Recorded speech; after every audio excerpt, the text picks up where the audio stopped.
Bueno, estamos cerrando el año. Hoy hablábamos al comienzo del programa que era un año bastante difícil. Si bien falta un programa más, pensábamos que en algunos temas era necesario cerrarlos ahora de alguna forma, ¿no?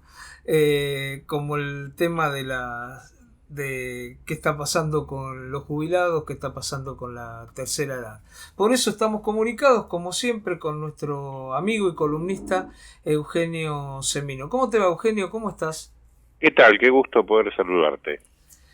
Bueno, vamos a ver si podemos hacer una especie de balance, ya que Claro. esta es la última columna del año. Eh, Primero vamos a empezar.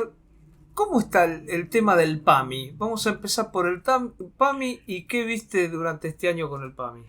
Mira, precisamente todos lo tenemos muy presentes que el de los 42.000, más de 42.000 argentinos fallecidos con COVID, el 80% o más son adultos mayores, que a su vez son cientos de miles aquellos que cursaron la enfermedad y que hoy tienen comorbilidades producto de esa enfermedad, que necesitan ser rehabilitadas, y tenemos a su vez un contexto de familias que más del 50%, como lo ha señalado el propio INDEC, vieron restringidos sus ingresos y la posibilidad de ayudar a los propios, sobre todo al adulto mayor. En este contexto, PAMI tuvo durante el periodo más agudo de la pandemia en el AMBA, y en general en el resto del país fue el mismo comportamiento, una notoria ausencia. En principio, cuando nos encontramos en el mes de marzo con primero las informaciones a principio de mes sobre COVID, sobre lo que estaba pasando en Europa, sobre lo que pasaba en las residencias de larga estadía en el viejo continente. No hubo medidas ni presencia del PAMI, ni una actitud de, por lo menos en términos de lo sanitario, generar prevención, ver cómo se podían instrumentar los testeos, que se venía advirtiendo era la primera herramienta necesaria para atender los problemas de las residencias. Así que esa actitud de una notoria ausencia se fue prolongando durante todo el año, hasta este momento que estamos hablando, en una insuficiencia de prestaciones de todo tipo, ausencia, como decía, en todo lo que es internación geriátrica y en atención a la internación geriátrica.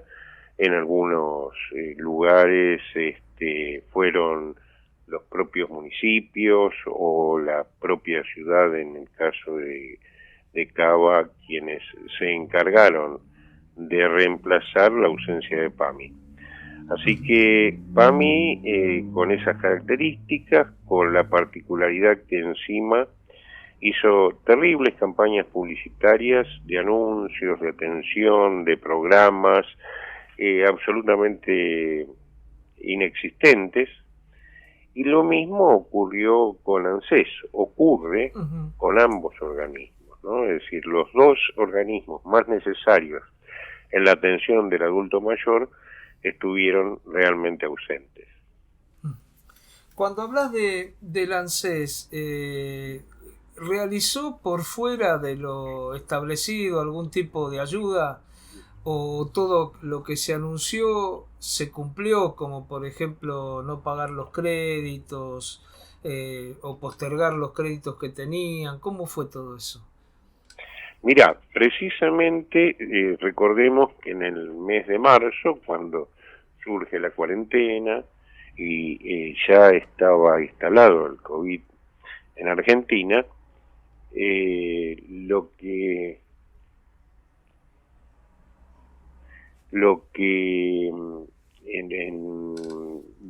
se anunció y se ejecutó el tema de no cobrar las las cuotas de los créditos que habían tomado los jubilados, los pensionados, cosa que así ocurrió hasta el mes de diciembre. Este mes se empezaron a cobrar nuevamente no solo la cuota del mes en curso, sino el prorrateo de las cuotas adeudadas desde el mes de marzo hacia la fecha, sin ningún tipo de anuncio previo, por lo cual la sorpresa del jubilado, que al día de hoy nadie le notificó, simplemente le vino el descuento con un código de descuento de la cuota.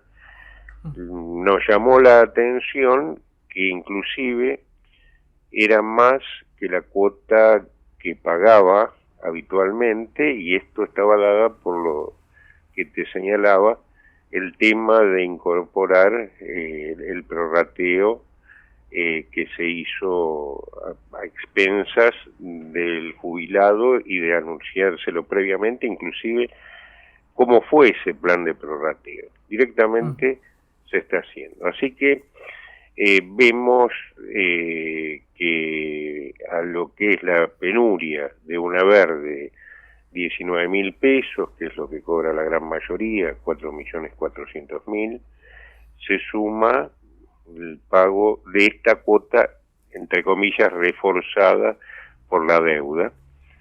Y a esto hay que sumarle a lo que es el movimiento de ANSES, que prácticamente ni se tomaron trámites y ni se resolvieron trámites. ¿A qué estoy refiriendo? ANSES, por ejemplo, trámites de beneficios ordinarios, inicia por año alrededor de entre 270 y 300.000 por año. Este año se iniciaron 70.000 y no fueron resueltos más de 20.000. Vale decir que los que tenían que tramitar, por ejemplo, un retiro por invalidez, pensiones por convivientes, jubilaciones ordinarias y demás, las tienen pendientes. ¿Y esto por qué lo observo? No solo por lo gravoso para quien está en trámite y no sale su beneficio, y en muchos casos ya se le dio el cese en su actividad, por lo cual están a la espera, aunque cobren el retroactivo, cómo viven estos meses, ¿no es cierto? Y cómo se traslada esto hacia el año que viene, porque esta mora que hubo en la iniciación y resolución de trámites se va a trasladar a partir de enero y se va a sumar a los nuevos que tienen que iniciar esos trámites o concluir los ya iniciados. Así que la situación es muy, muy grave, y también en ANSES se ha gastado un recurso enorme en publicidades para tapar esta situación que tanto grava al sector del adulto mayor, no solo del jubilado, sino también del jubilable, ¿no? Claro. Claro, es que aparte, bueno, cuando yo quería consultarte un poco por esto, porque también a veces se habla como complemento de la jubilación. Se dice, bueno, no tenés, tu jubilación es baja, pero tenés un buen servicio de PAMI, cosa que vemos que no ocurre, o tenés alguna ayuda que te da el ANSES, cosa que tampoco está ocurriendo. Al contrario, parecería que están usando, están usando el dinero para hacer otras cosas.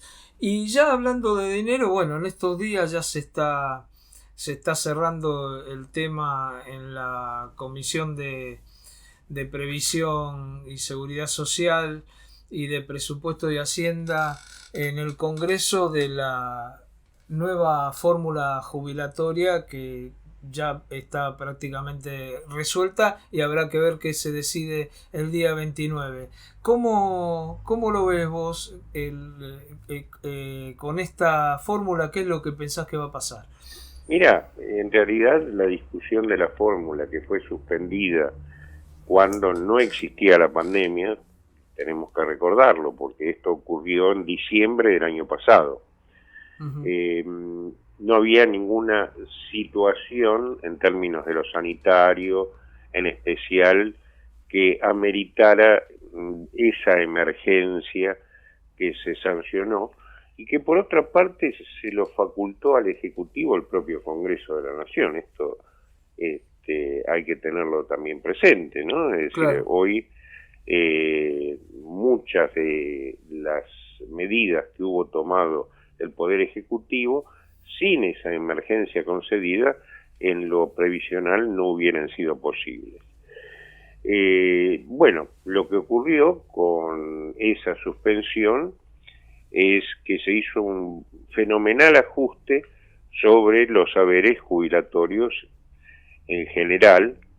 Recordemos que se hicieron, por ejemplo, en el mes de marzo, reajustes diferenciados, distorsionando toda la escala de haberes, ya que se aplicaron índices decrecientes desde las mínimas, que percibieron un poquito más del 11.56, que era lo que correspondía conforme la ley suspendida, pero luego a partir de, en aquel momento recordemos las mínimas eran de 14.000 pesos, a partir de quienes ganaban o cobraban 18.000 pesos para arriba, ya ese 11.56 se fue convirtiendo en 9 puntos, y luego a partir de los 25 en 8 puntos, hasta llegar a las jubilaciones más altas, el máximo en aquel momento eran 103.000 pesos, a un índice del 3.7%. ¿Y esto por qué lo resalto, Roberto? Porque es donde se dejó de considerar al haber jubilatorio como un derecho del trabajador que dejó la actividad. Porque ya, como había ocurrido en otro momento, en el caso Badaro, directamente se apeló primero a la distorsión brutal de una palabra que fue la palabra solidaridad. Se decía que el de 18.000 pesos tenía que ser solidario con el de 14.000 pesos, por eso cobraba menos, cobraba un índice menor. Es así que los haberes más altos, en los que va del año, han perdido casi mensualmente entre 15 y 18.000 pesos. Pero el problema es que también las mínimas, en ese concepto bastardeado y falseado de solidaridad, perdieron respecto a lo que debían cobrar conforme la fórmula, porque también en el año hoy están cobrando 1.000 pesos menos, los de 19.000, de lo que hubieran cobrado de haber estado vigente la fórmula. Fórmula que la podían haber cambiado, simplemente cumpliendo y estando vigente la ley hasta el momento de hacerlo. Pero lo que se hizo en realidad fue ese fenomenal ajuste al cual yo aludía, donde en marzo pasó lo que comentábamos, en el mes de junio ya ahí hubo una quita de 5 puntos para todos, desde las mínimas era un 10.5 y se aplicó el 6.12, desde las mínimas hasta las máximas. En septiembre pasó algo similar, 10.88 era lo que, 9.88 era lo que tenían que reajustar, y reajustaron 7.5. Vale decir que se les pagó de menos, y así están y son públicas las cuentas de ANSES, que dice haber ahorrado 100.000 millones de pesos de jubilaciones y pensiones. Es decir, se dice expresamente cuando se se quiere vender ese ahorro como buena gestión, y en realidad es el salvajismo de no haberle pagado lo que le correspondía a los ya jubilados, y que hoy, es más, ya hay muchísimos, los de haberes medios y altos, que están iniciando juicio. Vamos a una nueva catarata de juicios, a una gran litigiosidad.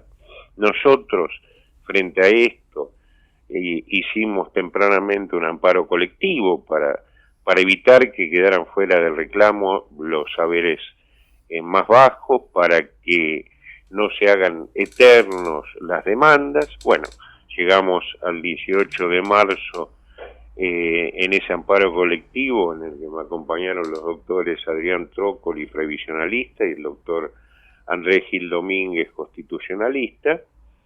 Llegamos a la Corte, y ahí está la Corte durmiendo el sueño de los justos, ¿no es cierto? Así que ya hemos empezado a trabajar para iniciar el camino a la Corte Interamericana a través de la Comisión Interamericana de Derechos Humanos. Es un camino largo, sinuoso, pero bueno, no hay que dejar de recorrerlo, y no hay que dejar por recorrerlo de hacer otras cosas y otros reclamos, ¿no es cierto?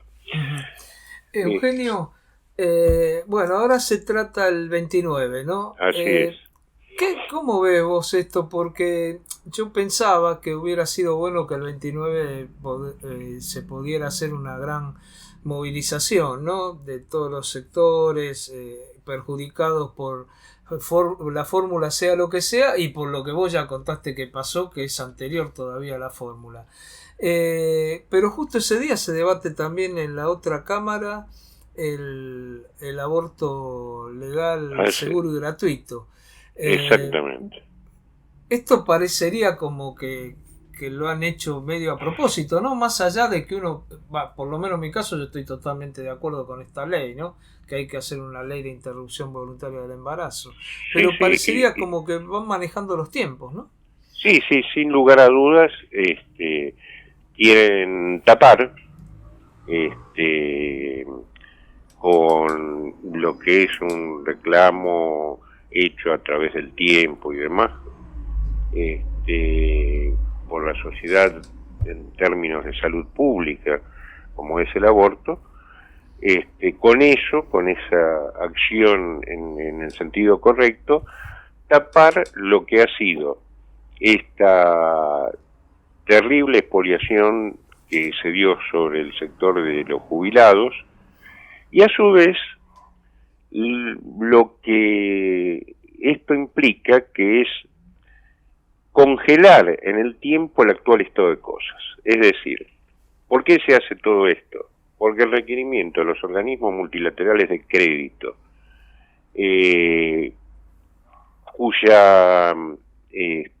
cuyo reclamo y cuyas condiciones son seguidas al pie de la letra por el anterior gobierno y por este gobierno, lo que se han comprometido es a que no tenga una incidencia mayor sobre el PBI que el que tiene este año con la quita que se le hizo a los haberes. Entonces, ¿qué se hace? Directamente una fórmula que en el mejor de los casos va a dar un número neutro en cuanto a lo que son los actuales haberes, es decir, que el que hoy gana 19.000 pesos va a cobrar los 19.000 pesos del mes de marzo, que podrán ser 19.500, 20.000 pesos. Y lo que va a ocurrir, y a eso se aspira, es que esa diferencia de los 19 actuales con los 20 de marzo, para poner un número, lo pague la inflación. Es decir, no lo pague el propio sistema. Vale decir que el jubilado va a estar siempre por debajo de su actual estado de cosas, que es ya lamentable, insoportable, porque cuando hablamos de esto estamos hablando en paralelo que la canasta del jubilado son 50.000 pesos, reconocido por todo el mundo, aceptado por los jueces y demás. Así que bueno, digo, esto es con lo que nos encontramos. Lo que sí te comento, Roberto, Sí. es que es tan burdo, es tan grosero, es tan brutal, es tan inhumano esto, que los propios sectores internos de la coalición gobernante hoy están planteando reclamos para levantar la mano. Seguramente muchos de esos reclamos se van a callar a cambio de algo, como suele ocurrir, ¿no es cierto? Uh-huh. Pero realmente lo que están viendo que la sociedad en pleno se dio cuenta de esto, se dio cuenta del brutal ajuste, y es más, yo escucho a comunicadores y demás en general que hablan de ajuste, hablan de pérdida de beneficios y hablan muy tímidamente, pero de algo que es inocultable. Está muy claro. Eugenio, como siempre te agradezco, de paso aprovecho para saludarte en este fin de año, que pases unas buenas fiestas, y también felicitarte a vos y a la gente de Gerontovida por el congreso que nosotros ya hemos hablado en este programa, que se hizo el día 18 en San Isidro, así que aprovecho para felicitarte. Te agradezco mucho el aviso parroquial respecto al Congreso Iberoamericano del día 18 y agradecerte la colaboración tuya y de tantos compañeros y amigos que artesanalmente lo hicieron posible, que todo lo que se trató en el Congreso, los representantes de todos los países y los nuestros respecto a lo que es salud, respecto a lo que son vínculos, respecto a lo que es la situación del COVID y respecto a esta cuestión, a la cuestión previsional, están todas las intervenciones en nuestra página Gerontovida. A partir de la semana que viene se pueden escuchar in extenso cada una de ellas, y me parece que eso va a ser muy enriquecedor. No creo que la escuchen los diputados, pero por lo menos para que todos sepamos qué es lo que está pasando. Así que te agradezco mucho, gracias por